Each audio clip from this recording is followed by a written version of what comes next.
Hello everyone, welcome back to my channel. It's been a minute. I have uploaded some recent vlogs and yeah, I haven't posted in like 2 months prior to me recording those vlogs, but I decided my baby's down for a nap right now and I was like, let me do a reading wrap up for March and April and give you a little life update, and let's just yap a little bit, talk a little bit. Couple of things. It has been a whirlwind of the last couple of months. Where do I even start? Around Easter, I think by this point of you watching this, you would just see the vlog of me kind of recording of when my dad got sick. So he got sick around Easter. And we're still dealing with a lot of the repercussions of that, and that is a lot. We have moved, so we are currently in a new place. We moved to Nashville, Tennessee, so yeah. So Nashville, if you all didn't know, is originally where I'm from, born and raised in Nashville. We were in Memphis. I was working in Memphis. And then we decided we want to be closer to family. Moved back to Nashville literally like a couple days ago. Yes. And so we're unboxing. That's why you see all these clothes. We're trying to get our life together. And Mother's Day was recently. And that was not a typical, or it was very unexpected. Maya's my daughter. Me and her dad, like as a family, we were at the hospital in the ER pretty much all night. She had some kind of respiratory issue. She was breathing really hard, had retractions, and had a bad cough. And so I was planning on taking my mom to dinner that night. We were getting dressed. I had just bought like some dresses for us to take pictures in. Still have not gotten to take those pictures. And yeah, we had to take it to the emergency room and stay there from like 4:30 until 10:30 at night. So that was my Mother's Day. Very unexpected, but I'm just glad my baby's okay and she's doing much better. So I feel like the holidays and just big events have been surrounded by like sickness and sadness and unexpected things, and I'm just ready for a little bit of break and reprieve. I have some time before I start work, and we have some travel plans coming up. Also, by the time you're watching this, me and my husband's anniversary will be in a couple of days. Yes, and we're traveling for that trip, and I'm just praying that it goes well, nothing unexpected. Like, I just want it to be a normal, good trip. No one getting sick, that it is fun, memorable, and we get to focus on us and our marriage and have some much needed time away. So let's get into what I read in March and April. It's currently May. May, again, is a super busy month for us. It's our anniversary. It's end of school, moving, teacher appreciation week, like lots of field trips and end of school activities, things for Maya. Maya's starting a new school, so it's a very, very busy time. And so hopefully June will quiet down. We'll kind of get into our groove and routine. So yeah, that is the month of May for us. So let me get into the books that I read. To start off with, I read The Last Party by A.R. Torrey. And I read another book by this author as well. I really like this author's writing. You know, A.R. Torrey kind of gets to the point, very knowledgeable. I feel like, I think it's a woman. Yeah, she really does her research on the books and the topics that she does. But honestly, I couldn't tell you, I really cannot tell you a lot about this book because I don't remember much. I was looking back through my Fable, and it did say that Perla was unhinged. So as I was reading my review, I was like, okay, it's coming back to me. So I remember Sophie, the daughter. Perla had her dad was incarcerated. It was a setup, some kind of, yeah. As the story started unfolding at the end, I did mention that it was a slow start for me. I really like Perla's point of view because she was just kind of revealing how she was a sociopath and psychopath. Like, I don't know, she just getting in the mind of her was good. It was good. I rated it, like, let's see, I rated it 4 stars. So obviously after I read it, I enjoyed it. But honestly, I cannot remember much of the book. Grant, the dad, I was kind of getting mad at him because he was not picking up signs or not getting clues. And that's really it. I do recommend the book. Fast-paced thriller. Took me some time to get into it, but I honestly think I liked The Good Lie better than The Last Party. But I feel like most people like The Last Party better than The Good Lie, because I feel like I remember more details from The Good Lie, and I read that like almost a year ago, I think. So yeah, I went to go get the books that I actually read in physical form. I read The Last Party both on Kindle and audiobook. I believe on Kindle Unlimited it came with the audiobook version, or I got it on Audible. I'm not sure, but I do feel like the audiobook was a little better than me reading it on my Kindle. So the next book that I read was Billy Summers. And I have been wanting to read this book for a while. I feel like this book, I saw this book being recommended by Haley Pham. And I think she was recommending for her husband to read it, because she was like, if you have somebody in your life who's not a reader, but they like assassin type books and things like that, then read this. It is a thick one. She's thick, 513 pages. So I only read 2 books in March, The Last Party and this one, because it took me, of course, a while to just get through because of the sheer length of this book. But was not my favorite. I've only read 2 Stephen King books, but again, took me a while to get into it. There were multiple identities in this book that he was trying to portray, and it took me a lot to keep up with the characters of like the names he's mentioning. He was like, okay, who is Doug? Who is Nick? Who is Maddie? Like, it was just a lot. So that was a lot. I feel like if you read this book, you kind of have to read it by itself and not be reading any other books, because you're going to get confused. I don't know if I want to say enjoy the relationship between the girl who's introduced about halfway through the book. I like their partnership of how they were like trying to go after the people they were trying to go after, but it was a little weird. I feel like it was contradictory of what he was trying to do and protect people from, but then he was also kind of slipping into the person he did not want to become. But I think that Stephen King wanted us to see that, like to see that our moral values sometimes are compromised when hard situations come up, or things that we never think would test that moral code that we have. You have to read it to kind of understand what I'm talking about, but he's an assassin, which is wrong. To kill people, that's morally wrong, right? To murder someone. But he is saying that, oh, I'm only going to do it to the bad people. And it goes back to his history a little bit.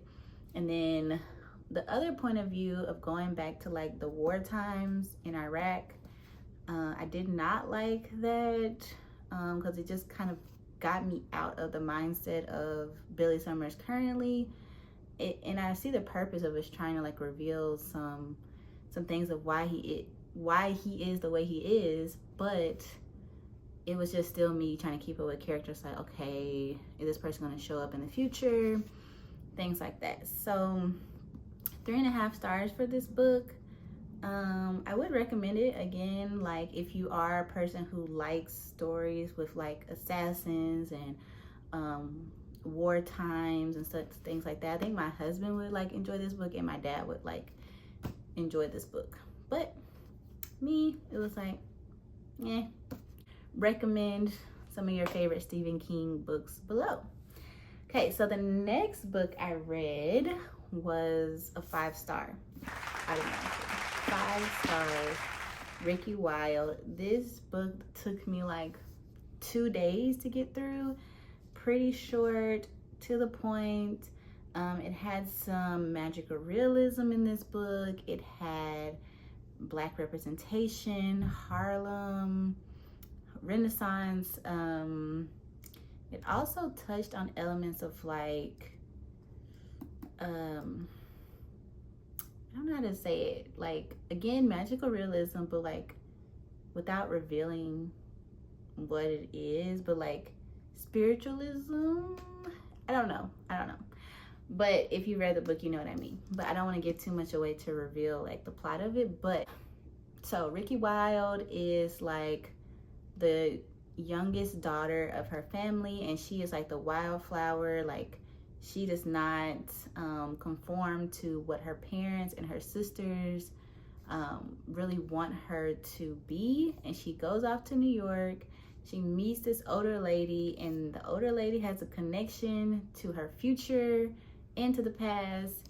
And it's just a really, really good read. More than the love story of this book, like the history of it. I was highlighting places and names and references that I've never heard of, people that I've never heard of before, like the history of this book. And then also just the plot itself, like it's the magical realism. I've never read a book like this. It's not quite romance, it's not quite historical fiction, it's not quite sci-fi, so it's like all of it mixed into one. It's not like dystopian either. I don't know, but I guess they would classify this as a romance because Tia Williams is a romance author typically. But I just absolutely love this book, so I would highly recommend, if you haven't read a Tia Williams book, read this one. The next one on my list that I want to read by Tia Williams is 7 Days in June. Next month is June, and so I would love to read that by her. So 5 stars. The next book that I read, I think I kind of mentioned this in a vlog, so I won't go into too much detail, was Jackal by Erin E. Adams. And she's a Haitian author, and you can definitely see that throughout her writing. Like, the mother is represented in the book is Haitian.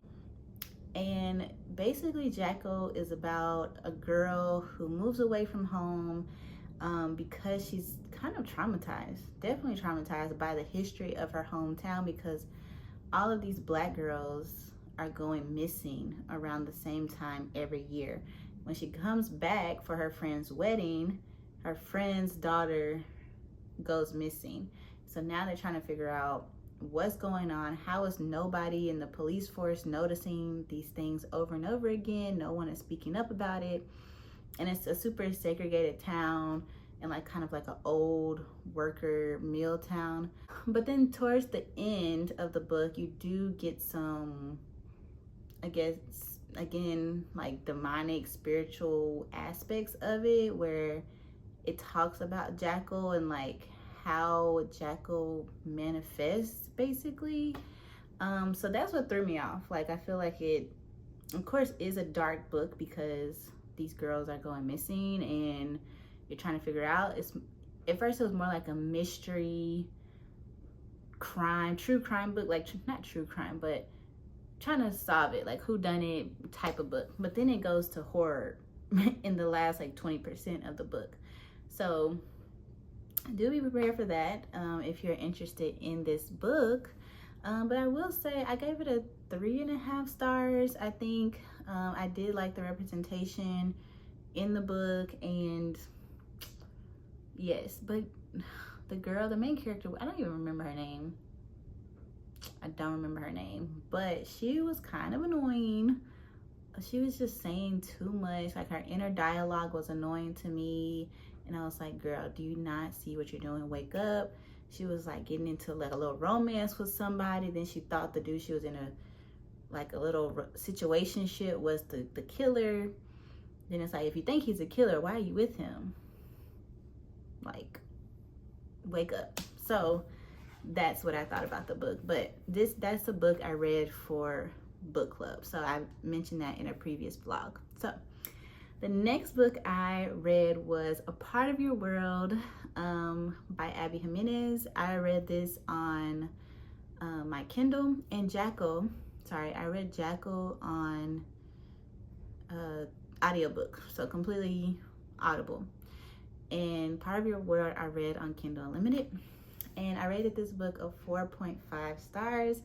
I really, really love this book. I wish that I would have read it first before I read the other two. And I feel like if I would have read this one first, I would have automatically given it 5 stars. But I feel like this book can't compete with my love and heart for Yours Truly, because Jacob and Brianna forever.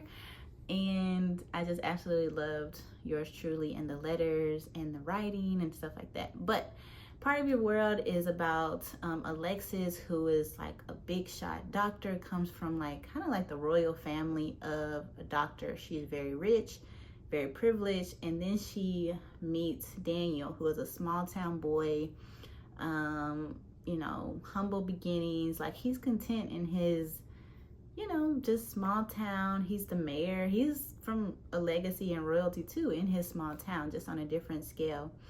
And it's just a constant like back and forth, like, can we be together? Are we not supposed to be together?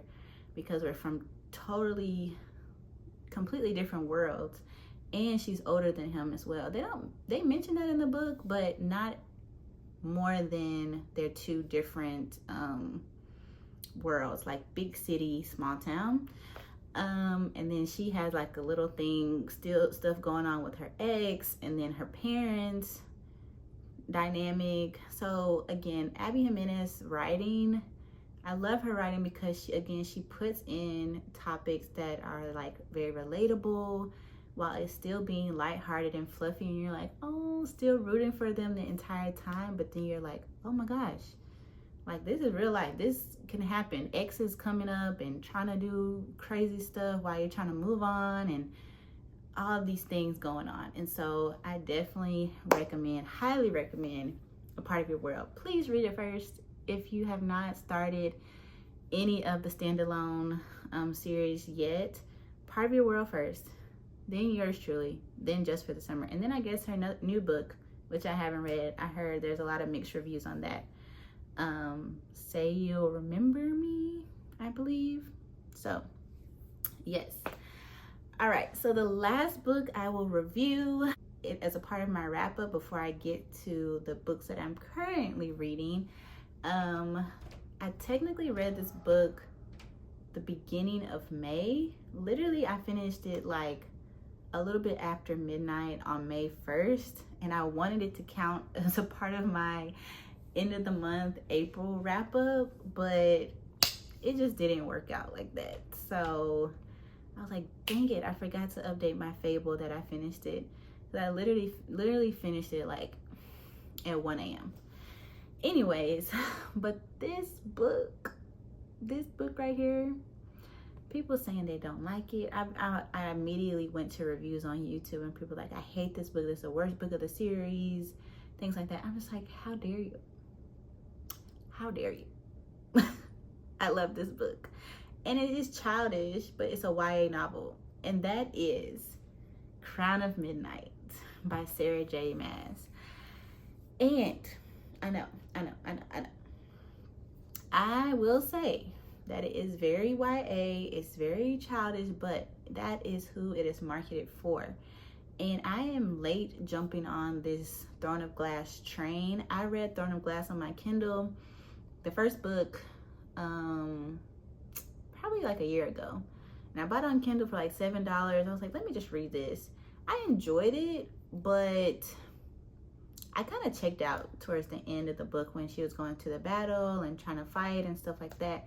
But I really, really, like, the character stayed with me. like Selena, Kale, Nehemia, who else?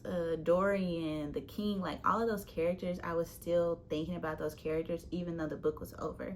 So I was like, I know I have to get Crown of Midnight and continue on with the series if I like it. And I absolutely will. I absolutely will continue with this series because I loved Crown of Midnight so much. I will be reviewing this book and like giving you my full-fledged vlog or series of Throne of Glass. Again, I know I'm late, but Selena, Archer. So I was in it. I was in it. And I absolutely love this book. Like, I was waiting to get home from work in order to crack open this book. If I'm in book 3, 4, I have to finish the series at that point, you know? So I'm really committed to Selena's story, and I'm so sad of what happened to her friend. If you know, you know. But I will be doing a spoiler, yes, vlog of all of my thoughts, all of the things that come up as I'm reading Crown of Midnight. And so stay tuned for that. That probably actually will be before this video, so I hope you enjoyed that. If you have not seen that vlog of Crown of Midnight, go back through my channel and watch that, and you can see my entire, just how flabbergasted I am of that book. Yeah, that's what I'm currently reading. I'll probably be reading those books as I go on my trip this weekend, and add a couple more, probably a couple more, and I think I'll be going to the library soon as well. So stay tuned for that. Thank you all so much for watching. Comment down below some of the books that you've read this past month, you're currently reading, and any recommendations or any thoughts that you have for any of the books that I mentioned in this video. All right, love you. Bye.